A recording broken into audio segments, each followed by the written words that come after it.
भुवनेश्वर रे भड़ाटिया गुंडा बे पूरा छानिया केउ होटेल ले रहिबे किछि बुझी पारु नाहंती।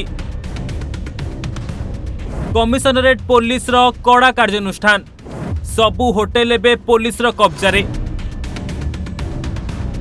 क्रिमिनाल मानकर बासस्थली पालटी जाइछि राजधानी रो विभिन्न होटेल। होटेल मानकरे रहुछंती आउ कांड भिआई फेरार हो जाउछंती। सुपारी किलर माने होटेल रे निज परिचय को लुचाई रहुछंती। एमानकु बाहरु सुपारी पाई डका जाउछि आउ कांड भिआइला परे फेरार।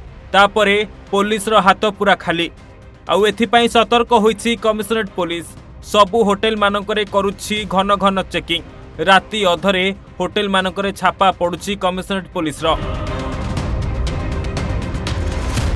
टिके ही दृश्य को देखंतु। राजधानी रो गोटिए परे गोटिए होटेल को जाउछि कमिशनरेट पुलिस। होटेल रे पहुंचिला परे सबु तथ्य को जांच करूछि। होटेल रे केही संदेहजनक व्यक्ति माने रहुछंती कि नाही पचारि बुझुछि। जन जनकर परिचय को छानबीन करूछि पुलिस। होटेल मानकु मध्य निर्देश दिया जाइछि कि पूरा जांच करी यात्री मानकु रखिबा पई। जहा परे एबे छानिया हेलेनी भड़ाटिया गुंडा कोन करिबे कोउठी रहिबे किछि बुझी पारु नाहंती।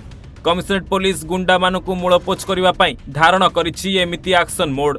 पुलिस रो नजरे रहिछि राजधानी रही सब अंचल रे थिबा छोट बड़ होटेल। सही अंचल गुड़िक हेउछि खारबेल नगर, शहीद नगर, भरतपुर, लक्ष्मीसागर, बड़गढ़, खंडगिरी, चंद्रशेखरपुर एवं नयापल्ली एरिया।